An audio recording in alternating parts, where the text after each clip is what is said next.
है आधी। तो आधी को क्या बोल सकते हैं इंग्लिश में? रिडक्शनल।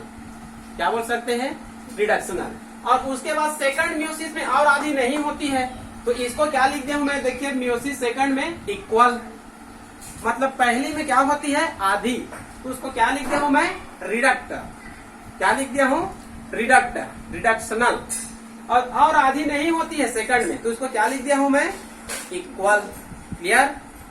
अब देखिए म्यूसिस प्रथम, इसको हम लोग 4 अवस्था में बांट देते हैं: प्रोफेज, मेटाफेज, एनाफेज, टीलोफेज।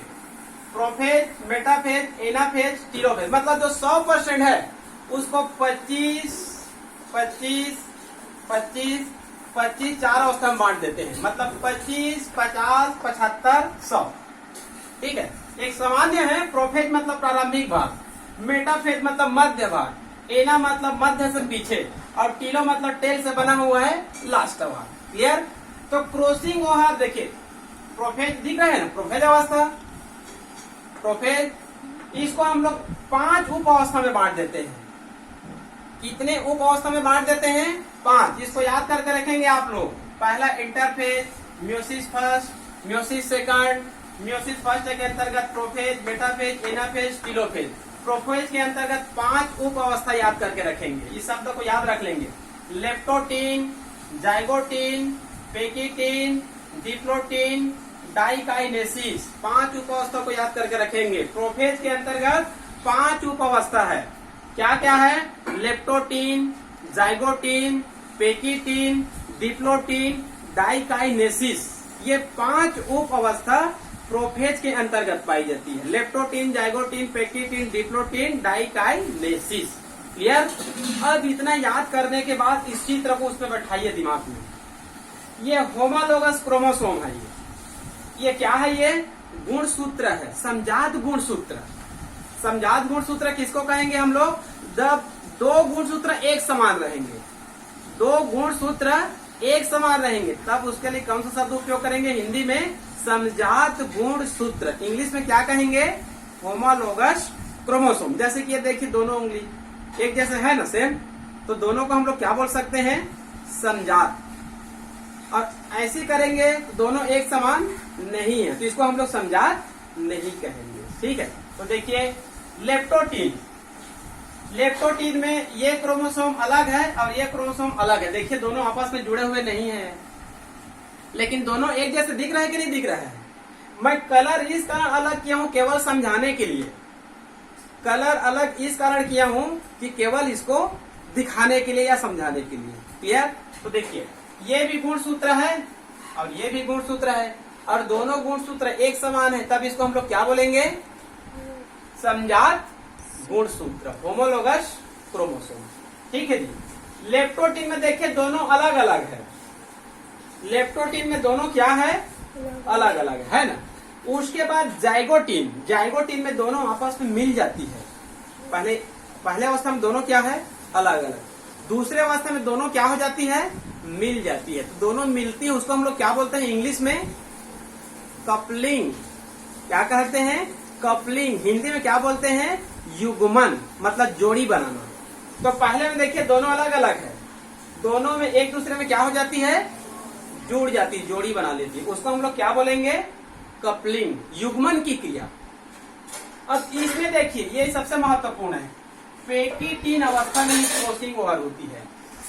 पेकिटीन अवस्था में क्या होती है? Crossing over. जैसे ये दोनों एक दूसरे को क्रॉस कर रहे हैं कि नहीं कर रहे हैं?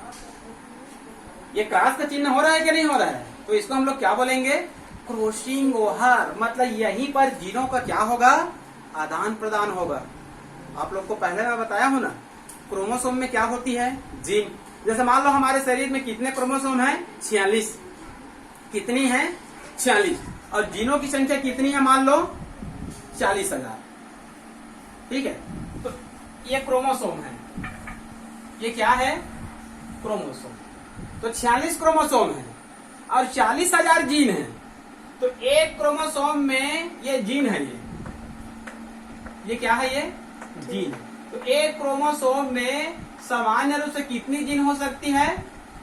870। क्योंकि क्रोमोसोम की संख्या कितनी है? 46 और जीन की संख्या कितनी है 40,000। तो जनरल तौर पर सामान्य तौर पर एक क्रोमोसोम में जीनों की संख्या कितनी हो सकती है 870। क्लियर। तो ये क्रोमोसोम है, ये क्या है, ये क्रोमोसोम है। तो इस क्रोमोसोम में क्या पाई जाती है जीन पाई जाती है।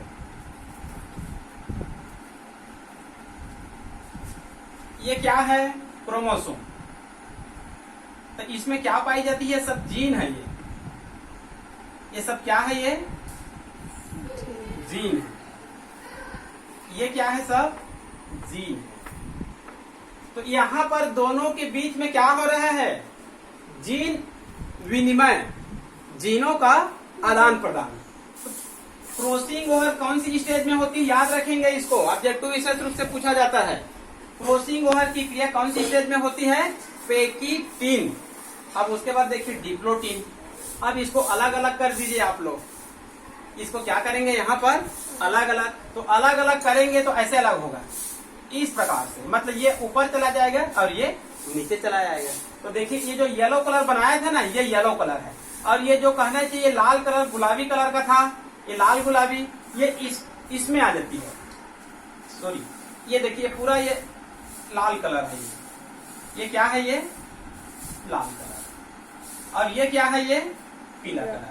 अब इसमें देखिए क्रॉस होने के बाद ये भाग क्या रहेगा, पीला रहेगा। तो ये भाग क्या है, पीला।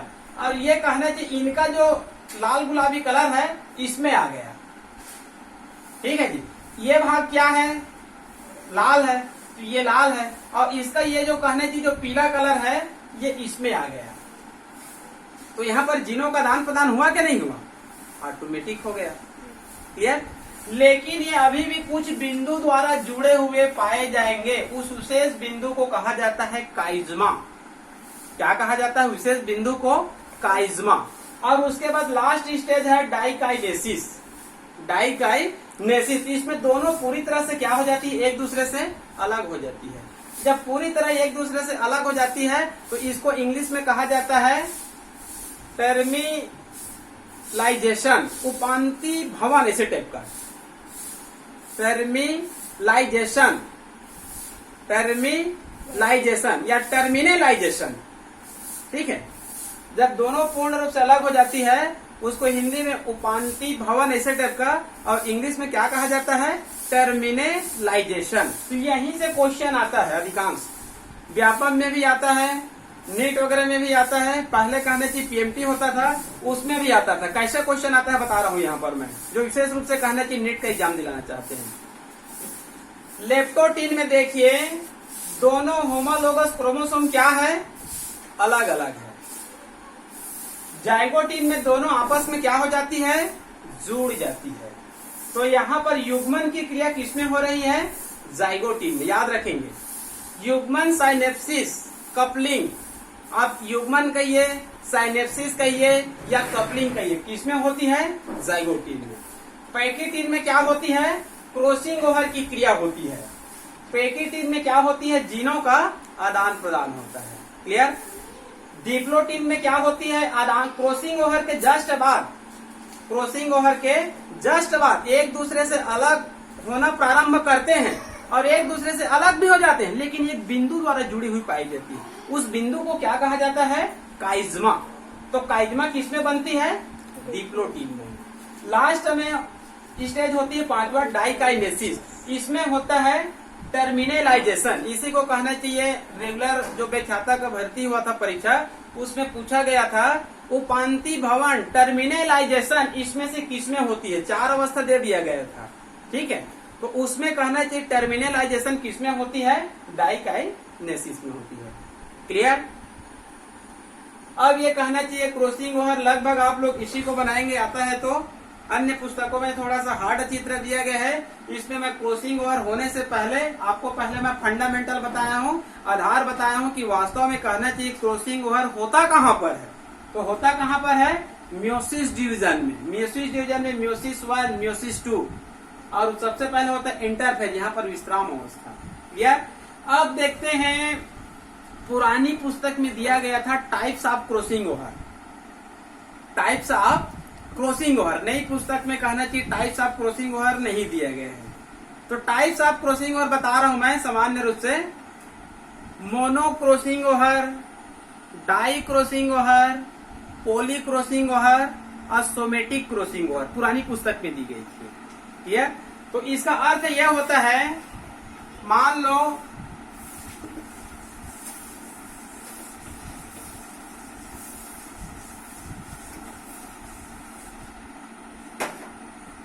कहना चाहिए ये गुणसूत्र है। क्या है ये? गुणसूत्र। इसको हम लोग मोनो क्रॉसिंग ओवर कहेंगे कि डाई क्रॉसिंग ओवर कहेंगे कि पॉली क्रॉसिंग ओवर कहेंगे? इसको बोलेंगे पॉली क्रॉसिंग ओवर। देखिए मोनो किसको बोलेंगे? ये दो जगह क्रॉस हो रहा है ना, तो इसको डाई क्रॉसिंग ओवर बोलेंगे। क्या बोलेंगे? Di crossing over. यदि मान लो ये है, ये इसमें एक ही जगह क्रॉस हो रहा है, तो इसको क्रॉसिंग ओवर का कौन सा प्रकार बोलेंगे? Mono crossing over. मतलब मोनो मतलब एक, इसमें दो जगह क्रॉस हो रहा है, तब इसको क्या बोलेंगे हम लोग? डाई क्रॉसिंग ओवर। इसमें दो से अधिक स्थानों पर हो रहा है, तब इसको हम लोग क्या बोलेंगे? Poly crossing over. क्लियर? और एक और दी गई थी पुरानी पुस्तक में, सोमेटिक क्रॉसिंग ओवर। क्या दी गई थी? Somatic crossing over. इसका अर्थ यह होता है कि जो क्रॉसिंग ओवर होता है सिर्फ किस कोशिका में होती है? जर्म सेल्स में होती है। किस कोशिका में होती है? जर्म सेल्स में, मतलब टेस्टिस और ओवरी में होती है, सोमेटिक कोशिका में नहीं होती है। ठीक है जी। तो कभी कभार कौन सी कोशिका में हो जाती है? सोमेटिक कोशिका में हो जाती है, जिसके कारण सोमेटिक सेल्स में यदि होगा, वैसे तो होता नहीं है, यदि होगा तब उसको क्या बोलेंगे हम लोग? Somatic crossing over. ये पुरानी सिलेबस में दी गई थी, नई सिलेबस में नहीं दी गई। क्लियर? उसके बाद लिखा मैं यहाँ पर देखिए, frequency of crossing over. Frequency of crossing over, crossing over की आवृत्ति, क्रॉसिंग ओवर की आवृत्ति। इसका मतलब यह होता है, केवल एक ही लाइन में मैं बता रहा हूं, ये मान लो क्रोमोसोम है, ये मान लो क्या है? ये क्रोमोसोम है। इसमें जीन जितनी अधिक दूरी पर पाए जाएंगे उतने क्रॉसिंग ओवर की होने की संभावना क्या है? ज्यादा है। मान लो ये जीन है, देखिए ये मान लो जीन है, सॉरी ये क्रोमोसोम है, इसमें ये जीन है नजदीक में एकदम, इसमें जीन एक दूसरे के क्या है? बहुत ही नजदीक में है, तो इसमें क्रॉसिंग ओवर होने की संभावना क्या है? कम है। तो उसकी फ्रीक्वेंसी क्या हो जाएगी? क्रॉसिंग ओवर की कम हो जाएगी। यदि ये क्रोमोसोम है और इसमें मान लो जीन यहाँ पर है, उसके बाद डायरेक्ट जीन यहाँ पर है, उसके बाद डायरेक्ट जीन यहाँ पर है, मतलब क्रोमोसोम में जीन की दूरी जितनी अधिक दूरी पर होती है उतनी क्रॉसिंग ओवर होने की संभावना क्या है? अधिक है। तो उसी को बोलेंगे कि क्रॉसिंग ओवर की फ्रीक्वेंसी क्या है? ज्यादा है। इसको भी याद रखेंगे। मतलब क्रोमोसोम में जीन जितने नजदीक में पाए जाएंगे उतने क्रॉसिंग ओवर की होने की संभावना कम है, और जितनी अधिक दूरी में पाए जाएंगे उतनी अधिक क्रॉसिंग ओवर होने की संभावना होती है। मतलब फ्रीक्वेंसी क्या हो जाती है? बढ़ जाती है। क्लियर? लास्ट में है सिग्निफिकेंस, मतलब महत्व, क्रॉसिंग ओवर का महत्व। इससे पहले आप लोग को बताया था मैं, लिंकेज का महत्व बताया था, और ये क्रॉसिंग ओवर का महत्व, दोनों लगभग दोनों का महत्व एक ही समान है। लिंकेज में आप लोग को बताया था, लिंकेज की सहायता से जेनेटिक्स होता है। क्रॉसिंग ओवर की भी सहायता से क्या होगा? आनुवांशिकी बना हुआ है, लिंकेज नहीं होगा, क्रॉसिंग ओवर नहीं होगा, तो आनुवांशिकी गुण अगले पीढ़ी में कैसे ट्रांसफर होंगे ये क्लियर नहीं रहेगा। क्लियर? क्रॉसिंग ओवर के कारण अधिक महत्वपूर्ण है। क्रॉसिंग ओवर के कारण अगली पीढ़ी में क्या होती है? Genetic recombination. क्रॉसिंग ओवर के कारण अगली पीढ़ी में क्या होती है? Genetic recombination. हिंदी में कहते हैं इसको अनुवांशिक पुनर्संयोजन। अनुवांशिक पुनर्संयोजन, उसका मेन अर्थ मैं आप लोग को बता रहा हूं। जब एक पीढ़ी से दूसरे पीढ़ी में जाते हैं तो जीनों की व्यवस्था क्या हो जाती है? बदल जाती है। एक पीढ़ी से जब दूसरे पीढ़ी में जाते हैं तो दूसरे पीढ़ी में क्रोमोसोम में जीनों की व्यवस्था क्या हो जाती है, बदल जाती है, तब उसको क्या कहा जाता है, जेनेटिक रिकम्बिनेशन, अनुवांशिक पुनर्संयोजन। और जेनेटिक रिकम्बिनेशन के कारण ही क्या होता है, आगे चलकर वेरिएशन, और वेरिएशन होगा तो आगे चलकर क्या होगा, विकास। आप लोग को मैं पहले ही बताया था मेंडल के लॉ में, या फिर एसेक्सुअल रिप्रोडक्शन और सेक्सुअल रिप्रोडक्शन पढ़े तो वहां पर भी आप लोग को मैं बताया था ना। सेक्सुअल रिप्रोडक्शन होता है तो नई बनने वाली जीवों में क्या पाई जाती है जी, वेरिएशन। और वेरिएशन होता है तब क्या होता है, विकास। यदि एसेक्सुअल रिप्रोडक्शन होता है और एसेक्सुअल रिप्रोडक्शन के बाद जो नई जीव बनती है उसमें वेरिएशन नहीं होता है। एसेक्सुअल रिप्रोडक्शन के बाद उत्पन्न जीव 100% किसके समान दिखाई देते हैं, माता पिता के समान दिखाई देते हैं, मतलब वहां पर वेरिएशन नहीं होता है। तो वेरिएशन नहीं होगा तो आगे चलकर विकास क्या हो जाएगा, रुक जाएगा। क्लियर। तो क्रॉसिंग ओवर के कारण क्या होती है, जेनेटिक रिकम्बिनेशन, अनुवांशिक पुनर्संयोजन। जेनेटिक रिकम्बिनेशन होगा तो आगे चलकर क्या होगा, वेरिएशन, और वेरिएशन होगा तो आगे चलकर क्या होगा, विकास होगा। क्लियर। मतलब क्रॉसिंग ओवर नहीं होगा तो आगे चलकर जीव जंतुओं का विकास नहीं होगा। सेक्सुअल रिप्रोडक्शन के बाद उत्पन्न संतति अपने माता पिता से भिन्न क्यों होते हैं, क्योंकि उसमें क्या होता है, क्रॉसिंग ओवर होता है। क्लियर। लिंकेज में मैं बताया था महत्व, वो इसमें भी महत्व वही लागू होगा। लिंकेज की सहायता से क्रोमोसोम और जीन, क्रोमोसोम और जीन दोनों का हम लोग क्या तैयार कर सकते हैं, मैप। क्या तैयार कर सकते हैं, मैप। मैप मतलब मानचित्र। मतलब हम लोग देखो अभी तक हम लोग पढ़ रहे हैं क्रोमोसोम जीन, क्रोमोसोम जीन, लेकिन हमको कहीं पता चला है क्या कि जीन कैसे होती है, क्रोमोसोम कैसे होती है, क्रोमोसोम में जीन कैसे स्थित होती है। केवल एक जगह पढ़े हैं अभी तक, क्रोमोसोम में जीन कैसे स्थित होती है, रैखिक क्रम में। जब हम लोग कहना चाहिए लिंकेज थ्योरी पढ़ रहे थे मॉर्गन का, तो मॉर्गन ने यह बताया है क्रोमोसोम में जीन कैसे स्थित होती है, रैखिक क्रम में। तो इनकी सहायता से, लिंकेज और क्रॉसिंग ओवर की सहायता से ये जीन कैसे होती है, ये क्रोमोसोम कैसे होती है, क्रोमोसोम में जीन की बीच की दूरी कितनी होती है, एक क्रोमोसोम में जीन कितनी होती है, इन सब के बारे में हम लोग मानचित्र बना सकते हैं। इनकी सहायता से हम लोग अनुवांशिकी रोगों के बारे में जान सकते हैं। बहुत सारे रोग कहने चाहिए अनुवांशिकी रोग होता है, वो रोग कहना चाहिए कहाँ से मिलता है हमको, माता पिता से मिलता है, डीएनए या फिर जीन से। तो इनकी सहायता से हम लोग अनुवांशिकी रोगों के बारे में भी जान सकते हैं, रोग जान सकते हैं। तो आगे चलकर क्या कर सकते हैं हम लोग, इसका निदान भी कर सकते हैं। क्लियर। तो ये हो गए आप लोगों का आज का linkage and crossing over, linkage and crossing over. कल से हम लोग पढ़ेंगे sex linked inheritance, sex linked inheritance, लिंग संलग्न वंशागतिकी। आज तक यहीं पर कोर्स को खत्म करते हैं, कल फिर मिलेंगे, तब तक के लिए टाटा, ओके, बाय बाय।